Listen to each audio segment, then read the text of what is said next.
Kamusta pong muli mga kababayan, mga katambay, nagbabalik pong muli ang inyong katambay dito po sa Tambayan Makabayan, si Katambay Manong po. Samahan niyo pong muli ang inyong lingkod, magkomentuhan po tayo. Magandang umaga po, tanghali, hapon, gabi, madaling araw po sa atin lahat. Saan man sulok ng bansa o mundo tayo naroon, naway maingatan po tayo mga kababayan. Umpisa na po natin, komentuhan po natin mga katambay itong pahayag po at pagbati po ng ating Vice President sa mga bagong graduate po natin na PNPA, mga fresh graduate po ito, ay pinuri po ng Vice President at kinongrats at syempre po meron din po siyang paalala sa mga bagong graduate po na PNPA. At syempre po meron din po sagot ang ating Vice President doon po sa sinabi po na pagtanggi, yung pagtanggi po ng palasyo doon po sa sinasabing planado ang pagpapabagsak mga tambay. May sagot din po ang Vice President yan mga tambay. Unahin po muna natin itong pagbati ng Vice President. Kinongrats niya po ang ating PNPA na mga bagong graduate po na mga kapulisan. Ito po, umpisa na po natin. Assalamualaikum warahmatullahi wabarakatuh. Madayaw, umayong adlaw kaninyong tanan. Magandang araw sa inyong lahat. I joined the Philippine National Police Academy and the family and friends of the PNPA Sinaglawin class of 2025. Congratulations as you begin a life dedicated to serving the Filipinos and the country. Thank you for joining our brave men and women who, for choosing PNPA, have committed to enforcing laws and ensuring peace and order in our communities. You have chosen a path that is rough, demanding, and may even be extremely perilous. But this is the right path for you to meaningfully serve the country and demonstrate a sense of patriotism that is profoundly rooted on what is right for the Filipinos and the Philippines. Sa inyong kagitingan at kahandaan na tunay na magsilbi, sana ay lagi ninyong piliin ang tama. Huwag sana ninyong hayaan na mabahiran ang inyong propesyon ng mali. Katulad ng pagkakanulo sa isang Pilipino ng kanyang kapwa Pilipino. Walang kapatawaran ang pagsuko at pagpapakulong sa mga dayuhan ng isang Pilipinong naglingkod ng tapat sa ating bayan. As you fly, fight and win, you will be the patriots who will stand for the truth, die for what is right, and protect the nation from the corrupt, the power-hungry, and the ones who destroy our intrinsic Filipino values of prinsipyo at integridad. Just like those who completed this course before you, you are presented with a choice to become citizens who will uphold the interests of the Filipinos above all else. May you always be reminded of your courage and the incredible strength, will, and determination that made you the men and women that you are today. May you also be reminded that there will be no honor for those who will betray the interests of Filipinos and the country. Ang lahat ng ating ginagawa ay para sa Diyos, sa bayan, at sa bawat pamilyang Pilipino. Syukran. Yan po. Yan po ang ating Vice President at isunod po natin ito nga idagdag po natin komentuhan mga katambay. Ito po isa pang pahayag ng ating Vice President.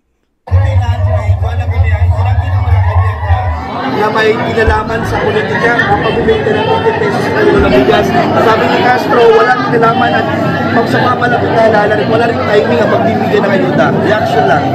Oo. Sinabi ko na yan na doon din na sa Negros, di ba? Ano bang expectation natin sa lalabas na sa bunganga ni Castro? Basta Castro ang apelido. Dalawa lang yan. Claire Castro, tsaka sino yung isa ka? Franz Castro. Franz Castro. Dito nang Same ano? Saan eh? ano ba? Franz. Franz Castro. Claire Castro. Itinanggi nila na Malacanang na planado. Itinanggi nila na planado yung pagpaplano nilang pabagsakin ng mga Duterte. Reaction po. Ano daw? itinanggi nila na planado daw ang pabagsakin ng mga Duterte. Your comment po. Tinanggi po nila ang Malacanang na hindi raw planado ang pagbabagsak ng mga Duterte. Okay. Ang mga tao na lang ang pasagutin nila at dapat nakikita na nila ngayon kung gaano kagaling ang mga tao sa ginawa nila. Una-una sa akin, sa impeachment, at sa pag-kidnap nila kay President Duterte. Tanungin nila ang mga tao, maiintindihan nila, naiintindihan ng mga tao, at napapakita nila yun sa galit nila ngayon. Yan po mga tambay, ang pahayag po doon po sa sinagot po ng Malacanang na sila po ay walang kinalaman, lalong-lalo po sa pagplano po ng pagpapabagsak sa mga Duterte at pagkidnap mga tambay. Siyempre po, tigas po ang daing ng Malacanang dyan. Idadaing po nila yan dahil po siyempre po kasiraan po yan eh. Kasiraan po nila yan. Meron po ba umamin sa kasalanan? Di ba? Kahit nga po mga durugiste, kahit po gumagamit ng pulburon, addictus, kahit po pitpitin mo ang yag balls niyan, hindi po aamin yan na sila po ay may kasalanan at gumagamit ng pulburon. Di po ba? At yan po mga tambay, ang talagang nakita po natin sa ating Vice President, yung talagang pagiging leader. Iba po, talagang makikita po natin sa isang leader, yung talagang may political will, makabayan, at may paninindigan, may prinsipyo. Yan din po ang hiling ng ating Vice President sa ating mga bagong graduate po na PNPA, na sana po hindi po sila magamit ng mga politiko, mga korap, at unahin po nila ang bayan, kapakanan ng bayan, di po ba? At maging makabayan sila. Yun talagang ang kanila pong dignidad ay nakalaan po at serbisyo para sa bayan, hindi po para sa mga tiwaling politiko. Sana, kasi nakita po natin yan eh. Nakita po natin dito po sa pagpasok ng Binagoong Pilipinas, ang ating po yatang mga kapulisan di umano, lalong-lalo po ang matataas na general natin yata di umano, ay mukha po yatang wala na pong dignidad yata. Wala na po yung sinasabing prinsipyo, makabayan, handang magpakamatay, ibuhos ang buhay para sa kapayapaan at para sa tama. Hindi para magamit ng iilan-ilan na mga sakim sa kapangyarihan ng mga politiko. Di po ba? Yung pagiging greedy, kasakiman. Kaya po napakaganda po ng advice ng tunay na leader. Makikita mo po dyan yung tunay na leader ang nagbibigay sa iyo ng advice, ng speech, at talagang ini-encourage ka na ganito gawin mo. Bilang ikaw ay bagong graduate, wag mong kalimutan ang iyong katapatan sa bansa, katapatan sa ating konstitusyon, hindi katapatan ang ibibigay mo para sa mga politiko. Di ba? At talagang hinalimbawa pa ng ating Vice President yung nangyari dahil po hindi po nakita ng Vice President na naging tapat po pagpasok po ng Binagoong Pilipinas. Ang ating mga kapulisan at ang ating kasundaluhan ay hindi nakita ng Vice President naging tapat sila sa kanilang mga tungkulin ang mga ito, mga tambay. Dahil merong isang Pilipino naglingkod ng tapat, presidente, pero hinayaan ng PNP at AFP na ito ay pamigay sa banyaga ni hindi man lang po nakakita o nakakuha kahit na gamunggo o gaasin na proteksyon sa mga ito. Isang Pilipino, ipinaglalaban mo yan sa mga dayuhan Pilipino. Kung sasabihin mo na dapat litisin ng isang dating pangulo ng bansa sa dahig sa Netherlands, bakit? Wala po ba tayong hustisya? Wala po ba tayong judicial dito sa ating bansa? Kaya nga po, nagamit po yata sila. Siyang sinasabi ng Vice President, nagamit po talaga sila sa politika, lalong-lalo ang pagpasok ng 19 Congress. Di po ba? Gamit na gamit po yata ng mga congressman, lalong-lalo yata ng speaker, at lalong-lalo yata ng Malacanang. Sa bagay, hindi na po tayo magtataka kasi mismo ang Vice President ay nagpahayag na ang Pilipinas sa 19 Congress at sa Binagoong ang Pilipinas, ang Pilipinas po ngayon ay nalalagay po sa napakaraming leader ayon po sa Vice President. Napakarami raw pong leader at hindi po natin alam kung sino ang tunay na presidente raw ayon po sa Vice President. Mga kabayan, sana po tumimo po ito, tumimo sa mga puso't isipan na yung pagiging lingkod bayan, itong mga PNPA na mga fresh graduate ay sila po ay pumasok sa ganitong profesyon para po maglingkod, magsilbi sa bayan, hindi para yumaman, mga kababayan, hindi para magkamal ng limpak-limpak na salapi ang itong profesyon na kanilang pinasok, mga kababayan. Sayang mga kababayan. Nangihinayang lang po si Kamanong, mga tambay, kung nagtuloy-tuloy lang po ang pagiging leader na katulad po ng dating Pangulong Duterte at ito po ngayon si Vice President Sara Duterte, kung siya po ang ating presidente ngayon at kung siya po ay nakinig lamang sa kanyang ama, napakaganda na po sana ng ating bansa, lalong-lalo po sa problema ng ating bansa sa terorista. Napakaganda na po sana ng sitwasyon ng terorista. Mukha pong magtutuloy-tuloy na po na sila po ay mawala na tuluyan ang mga terorista sa ating bansa. Kaya lang hindi po nangyari. At lalong-lalo po ang pagsugpo po sa pulburon at pagsugpo po sa mga sa korupsyon. Napakaganda na po sana. At lalong-lalo rin po yung ipagpapatuloy ang pagsingil ng tamang buwis sa mga oligarko at habulin ang mga utang ng mga oligarko dahil ginawa na po yan ni dating Pangulong Duterte. At siyempre po, yung mga proyekto na build ay sana po ay nagtuloy-tuloy at nagamit po ng tama ang ating pondo. Nakita po sana natin na tama. Hindi po katulad ngayon, nakita po natin ang ating kaperahan. Hindi po natin malaman kung saan po napupunta dahil sa dami po ng issue nila ng korupsyon.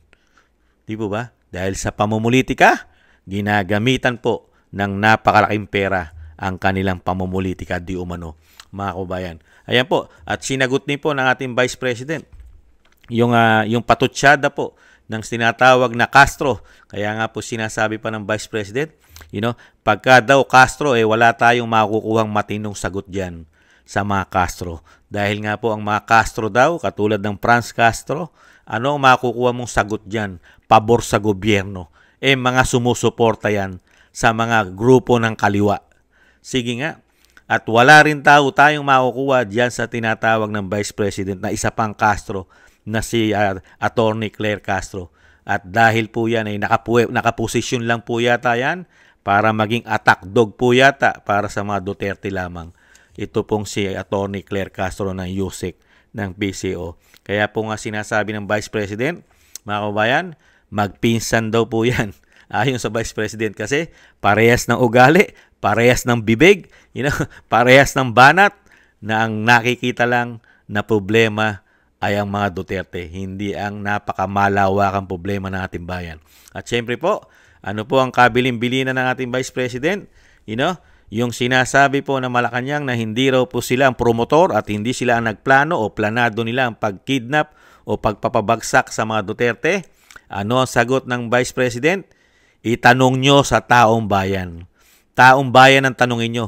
Kung maniniwala sa inyo ang taong bayan, napakagaling na sagot ng Vice President. Kahanga-hanga. Talagang makikita mo yung tunay na leader. Mga kabayan, ang pinasasagot niya, kung talagang walang kinalaman sa pagplano ng pagpapabagsak, sa plano ng pagkidnap sa dating Pangulong Duterte, ang tanongin nyo ang taong bayan kung naniniwala sa inyo ang taong bayan sa ginagawa nyong pagpapatakbo sa gobyerno ng binagoong Pilipinas. Taong bayan ang sasagot, majority. Sumagot na nga ang taong bayan Di ba? Sumagot na. Survey pa nila ang sumagot. Ano po ang sinasabi ng survey nila? Ano po sumasagot? Ano po ang sagot ng survey nila? 25% ang trust rating and approval rating. Ganon din po ang tambaluslos na tinatawag ng Vice President na 14% lang po ang nakuha na approval at trust rating sa survey nila. At ganon din po ang isang Senate President na 30 plus point approval at trust rating. Hindi man lang po sila naka 40%. Nakita nyo po, taong bayan yan. Yung survey na yan, ilan lang po yan, mga tambay. At yan pong survey na yan ay karamihan po yan ay pumapabor po yata sa kanila. Pero sa galit at pagkadismaya ng Pilipino sa ginagawang pagpapatakbo at paghuhudas at pagtetrador sa ating bansa ng nakaupong administrasyon. Nakita nyo po, siran-sira na sila. mabango lang po sila saan? Sa mainstream media, sa mga survey, at sa social media na nababayaran po yata di umano. Diyan po sila mabango sa mainstream media. Pero sa puso't isip ng mga Pilipino na nag-iisip ng tama para ang ating bansa hindi tuluyang mapunta sa basurahan at malugmok sa kumunoy, yan, nakikita po natin ang tamang pagpapatakbo nila. At mali, mga kabayan, napakaraming mali. Yung sinasabi nilang tama ang kanilang pagpapatakbo, pero sa atin na nakakita ng katotohanan, wala tayong nakikitang napakaraming tama na ginawa po nila. Lalong-lalo po sa ating kaperahan at sa sobrang pamumulitika sa mga Duterte, mga katambay. Yan po ang napakagandang narinig po ng inyong katambay ni Kamanong. Napakaganda po. Talagang nakitaan ko po ang isang Vice President na katulad po ng prinsipyo ng kanyang ama. Ang tunay na leader, makabayan, makabansa, makatao. At talagang maglilingkod po ng tama sa ating bansa. Yan po ang kailangan nating leader, mga kabayan. Yan po ang kailangan nating leader. Hindi po natin kailangan ng leader na naglilingkod po sa kanyang sarili at kanyang pamilya. At naglilingkod po sa kapwa niya politiko at naglilingkod po sa mga oligarko. Hindi po natin kailangan ng mga ganyang presidente, mga tambay. Mga makasarili po yan. Ang tingin po, komento ko po, mga tambay. Yan po ang mga tambay. Siyempre po, magpapaalala po ang inyong katambay Manong, mga tambay. Black voting po tayo. Kailangan po natin ang black voting, lalong-lalo po sa Kongreso at Senado. Yung sa mga congressman po natin, mga tambay, black voting po natin yan. Pag nasa balota po, nakikita naman po natin, PDP laban sa ating mga distrito. Yung ating mga congressman o representative sa ating mga distrito, meron pong PDP laban na partido po yan. At meron po tayong representative po dyan. Sa bawat distrito po ng ating syudad, ng ating probinsya, ay meron po tayong mga congressman na PDP. I-block voting po natin yan. At syempre po, yung Duterte 10 po. Kailangan po natin ang Duterte 10 sa Senado. At lalong-lalo rin po sa House of Representatives. Dahil kailangan po natin na imbestigahan po lahat ang ginawa po nila ng 3 taon na isang damukal na issue ng ating kaperahan. Corruption na hindi po natin nakitang inimbestigahan nila ng Congress at Senate, mga katambay. Kailangan po yan. At mababaliktad po ang sitwasyon, mga kababayan. 100% po. Komento ko po, mga katambay. Pagka nakapasok po ang PDP laban, black voting, majority ng Kongreso at ganun din po sa Senado, mukhang may mai-impeach po yata na presidente, mga tambay. Komento ko lang po, mga tambay. Muli po, maraming salamat po sa inyo po, mga tambay, sa mga na tumatangkilik at nagtitiwala po sa inyong katambay. Thank you po. At syempre po, babati po muna tayo ng mga nagtitiwala at nagbibigay po ng biyaya sa inyong lingkod. At shoutout po natin. Shoutout po sa mga biyaya at tiwala na pinagkakaloob nyo po sa inyong lingkod. Kay Gina Ray, Solid DDS ng Berlin, Germany. At si Kingston 123 ng Hong Kong. Eric Hershio ng Canada. Jake Yahoo 4531 ng Maisog, California, USA. Julieta Celona ng Sydney, Australia. Baby Roman at Ate Isa ng Cagayan Valley. Si Jem Aris ng United Arab Emirates. Si Diobelin Watanabe ng Japan. At si Pilam. Maraming salamat po sa mga tiwala at biyaya na pinagkakaloob nyo po. Ingat po, maingatan po kayo. At syempre po, maging mabuti po. At syempre safe araw-araw po ang inyong pamumuhay. At syempre po, shoutout din po, mga tambay, sa ating mga kababayan, sa atin po, sa ating bansa, sa kasulok-sulukan po ng bansa natin na meron po tayong mga subscribers, mga tambay, at syempre po nakakapanood sa inyong tambayan, mga kababayan. Shoutout po sa inyo. Ingat po tayo, mga kababayan. At syempre po, ay konting tiis lang po tayo, konting tiis, at darating din po ang ating liwanag at pag-asa na makaahon muli sa basurahan ng ating bansa. At shoutout din po sa ating mga kababayan sa buong mundo na may Pilipino, may OFW. Mabuhay po kayo, mga kababayan, mga bagong bayani.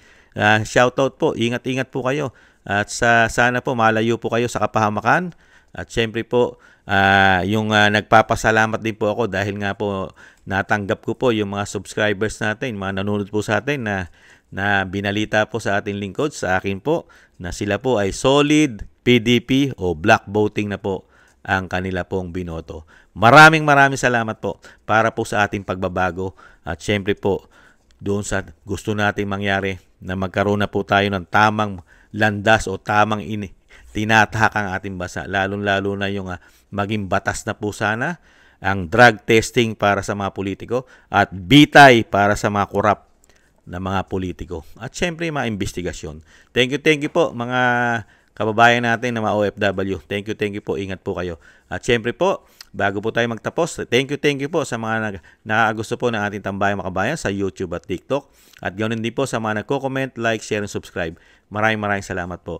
At syempre po, yung lagi ko pong hiling na sana po samahan nyo po ang inyong lingkod na sama po natin sa ating mga panalangin at dasal na ang mabilisang pag-uwi ng dating Pangulong Duterte, ang pag-iingat, buhay at kalakasan ay maibigay po sa kanya ng may kapal. Maraming salamat po. Sama po natin sa mga dalangin at padasal ang dating Pangulong Duterte. Maraming salamat po. Ingat po tayo mga kabayan. Mahirap na po ang panahon. Doble ingat po.